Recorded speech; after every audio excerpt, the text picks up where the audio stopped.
और सिर सिंह का बना के भगवान आए और हिरण्यकश्यप को भगवान ने पकड़ लिया। हिरण्यकश्यप बोला, अरे तुम क्या मारोगे मुझे? बोले, क्यों नहीं मारूंगा? बोले कि मैं वरदान बहुत प्राप्त किया हूँ। बोले, कौन कौन से वरदान प्राप्त किए हो?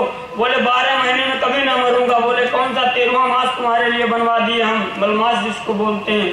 बोले, फिर भी नहीं मरेंगे, ना मनुष्य से मरेंगे ना जानवर से। बोले, हम कौन दिख रहे हैं? ना मनुष्य ना जानवर हैं। बोले, मैं ना बाहर मरूंगा ना अंदर मरूंगा। उसको पकड़ के ले आया देहली पे। बोले, कहाँ पे हो? ना घर के अंदर हो ना बाहर हो। बोले, मैं ना ऊपर मरूंगा ना नीचे मरूंगा। भगवान अपनी गोद में उसको लिटा लिए। बोले, कहाँ हो? ना ऊपर हो ना नीचे हो। बोले, अभी भी नहीं मार सकते। बोले, क्यों? बोले, ना अस्त्र से मरूंगा ना शस्त्र से मरूंगा। तो बोले, तुम्हारे लिए मेरा नाखून बहुत काफी है। और भगवान ने अपने नाखूनों से उसका उदर विदीर्ण कर दिया और उसकी आंखें जो थी अपने माला के रूप में पहन लिए। फिर भी क्रोध शांत नहीं हो रहा है। हिरण्यकश्यप को वध कर दिया भगवान ने, फिर भी उनका क्रोध शांत नहीं हो रहा है। सभी देवता लोग स्तुति करने के लिए आए, फिर भी नहीं शांत हुए। कहे, जो पत्नी होती है चाहे जितना पति क्रोध में हो शांत हो जाते हैं। लक्ष्मी जी को देवता मना कर रहा है। लक्ष्मी जी ने कभी ऐसा स्वरूप देखा ही नहीं था। लक्ष्मी जी डर के भाग गई और चली गई वैकुंठ। और उसके बाद में ब्रह्मा जी कहने लगे प्रहलाद से, आप ही स्तुति करो। प्रहलाद जी गए, सुंदर स्तुति करने लगे भगवान की। भगवान बहुत प्रसन्न हो गए और प्रहलाद को अपनी गोद में बैठा लिए और क्षमा मांगने लगे आज भगवान भक्त से। कहते हैं कि बोले, प्रभु प्यारे प्रिय कोमल तुहरे अंग अंग, ससुरों ने मारे मम नाम एक गाने से, गिर से गिराए पुण्य सिंधु में डुबाए, हाय रखी नहीं कमी कोई तुमको सताने में, मृदुल मुखार बिंदु चूम चूम कहे, प्रभु क्षमा करो पुत्र बड़ी देर हुई आने में। कहने लगे, एक हमारे नाम के गाने के कारण तुमको इतना सताया गया और मैं आ न सका, पुत्र क्षमा करो मुझको देर हो गई आने में। इस प्रकार से भगवान आज प्रहलाद से कहने लगते हैं। और उसके बाद में प्रहलाद का राज्याभिषेक किया भगवान ने। प्रहलाद जी ने कहा, भगवान ने कहा, प्रहलाद कुछ मांग लो। प्रहलाद जी ने कहा, कुछ इच्छा नहीं है प्रभु। बोले, नहीं मैं आया हूँ, कुछ मांगना पड़ेगा। बोले, ऐसा वर दे दो कि मैं कभी तुमसे कुछ न मांगू, ऐसा ही वर दे दो। और उसके बाद में प्रहलाद जी ने कहा कि मेरे पिताजी ने आपकी बहुत निंदा की है, ऐसा करना कि मेरे पिताजी की दुर्गति न हो। भगवान बोले, जैसा तुम्हारे जैसा भक्त किसी कुल में अगर जन्म लेता है उसकी 21 पीढ़ी में तार देता हूँ। तुमने कैसे सोच लिया कि तुम्हारे पिता की दुर्गति होगी? बिल्कुल नहीं हो सकती। इस प्रकार से सुंदर कहा। प्रहलाद जी कहने लगे, मेरी जो इंद्रियां हैं बहुत चपल रहती हैं, इधर उधर भटकती रहती हैं, मैं आपकी भक्ति नहीं कर पाता हूँ जिस प्रकार से मैंने किया। भगवान ने कहा कि आपकी भक्ति बहुत सुंदर है, इतनी सुंदर आपकी भक्ति है कि लोग जिंदगी भर उसका गान करते रहेंगे। उसके बाद में सुंदर 4 वर्ण 4 आश्रम का धर्म का वर्णन किया भगवान सुखदेव ने। त्रिपुर दहन की आदि कथा बताई। नारद जी ने युधिष्ठिर से उसके बाद में अपना पूर्व वृतांत बताया। नारद जी कहने लगे कि अहम पुरा भवम कश्चित् गंधर्वा उपवर्णा नामना तीर्थे महाकल्पे गंधर्वाणाम सम्मता। नारद जी ने कहा, मैं पहले उपवर्हन नाम का गंधर्व था, उसके बाद में धीरे धीरे भक्ति करते करते आज देवर्षि नारद बन गया हूँ। इस प्रकार से कहने लगे भगवान सुखदेव। मनवंतरों का वर्णन करते हैं। कहने लगे, चतुर्थ मनवंतर में भगवान हरि अवतार लेके गजेंद्र को ग्रास से रक्षा किया। तो परीक्षित ने कहा, गुरु जी किस प्रकार से कहने लगे, बताइए, थोड़ा विस्तार से बताइए। तो कहते हैं, राजा भगवान सुखदेव कहते हैं कि आसीत गिरिवरो राजस्त्रिकूटैत विस्तृता क्षीरो देनावृता श्रीमान योजनायुतमुच्चृता। कहने लगे, एक सुंदर पर्वत था, सुंदर जंगल था, उसमें एक शिव रहता था, एक गज रहता था। ऐसा गज था, इतना सुंदर रहता था इस प्रकार से कि वहां के सिंह भी उससे डरते थे, इतना उसका प्रभाव चलता था वहां पर। सभी जानवर उसके पीछे पीछे जयकार करते चलते। तो सिंह वो कहता गजराज की कोई चिंता करने की बात नहीं है, कोई चिंता हो तो हमको बताना, हम राजा हैं इस जंगल के। और एक दिन गया अपनी पत्नी और बच्चों को लेकर समुद्र में स्नान करने लगा। कोई ग्राह था, उसका पैर पकड़ लिया, सुंदर स्नान कराता रहा अपनी पत्नी बच्चों को। उसने सोचा कोई छोटा सा लग रहा है जीव ने हमारा पैर पकड़ लिया है। उसको अभी पता नहीं है कि किसका पैर पकड़ा है। जब उसको पता चल जाएगा कि महाराज का पैर पकड़ लिया तो हमको छोड़ देगा, हमसे क्षमा याचना करेगा, मैं उसको क्षमा कर दूंगा। ऐसा सोच रहा था गजराज अपने मन में और ध्यान नहीं दिया। स्नान करता रहा। स्नान करते करते पानी जब गंदा हो गया तो तो उसमें ग्राह का और शक्ति बढ़ने लगी, उसका खून ले रहा था ग्राह, उसका ग्राह मजबूत होने लगा और गजेंद्र जो था उसकी शक्ति कमजोर होती चली गई। अब जब उसको बहुत परेशानी होने लगी, अपनी पत्नी बच्चों से कहने लगा, लगता है कोई मुझको पकड़ लिया है, मुझको उबारो, इस सागर से मुझको उबारो। पत्नी बच्चों ने उसको सूंड से बहुत खींचने का प्रयास किया, लेकिन गजराज निकल न सका और पत्नी बच्चों ने छोड़ के चले गए। गजराज को बहुत गलानी हुई कि इन सबसे मैं सहायता मांगू हूँ, इतनी सहायता अगर भगवान से मांगते तो मेरा कल्याण हो जाता। और सुंदर गजेंद्र भगवान की स्तुति करने लगता है। किस प्रकार से स्तुति करता है, गजेंद्र बहुत दुख होकर स्तुति करता है, रो रो के। देखिए 2 मिनट हम लोग देखेंगे। मेरा कोई ना सहारा बिन तेरे, मेरा कोई ना सहारा बिन तेरे, मैंने नार सवरिया आज गजराज कोई ना सहारा बिन तेरे, मैंने नार सवरिया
गजेंद्र ने बहुत दुख में स्तुति की भगवान की। गजेंद्र मोक्ष स्तोत्रम बोलते हैं उसको। इस प्रकार से गजेंद्र जब स्तुति करने लगा भगवान की, बहुत दुख हुआ उसको। प्रभु आपके सिवा मेरा है कौन, आप मुझको बचाओ, हरि आ जाओ, हरि आ जाओ। कहने लगा हे गोविंद आके बचा तो लो एक बार। भगवान आए, गर्व को अभिमान हो गया, भगवान ने उनका अभिमान दूर किया और आके गजेंद्र को खींचा और ग्राह का उद्धार कर दिया भगवान ने। हुहू नामक गंधर्व था जो ग्राह बन गया था देवल ऋषि के साथ से, इसका आज भगवान ने उद्धार किया। उसके बाद में कहते हैं कि जो एक गजेंद्र था ये भी एक राजा था, महर्षि अगस्त ऋषि के साथ के कारण ये गज हो गया था, परमात्मा ने इसका भी उद्धार किया। और उसके बाद कहते हैं कि छठे मनवंतर में भगवान सुखदेव कहने लगे राजा, छठे मनवंतर में भगवान समुद्र मंथन हुआ तो भगवान ने कच्छप रूप धारण करके मदराचल को अपनी पीठ पर धारण किए। परीक्षित ने पूछा गुरुजी किस कारण से समुद्र मंथन हुआ, इसमें क्या राज था, क्यों हुआ ऐसा।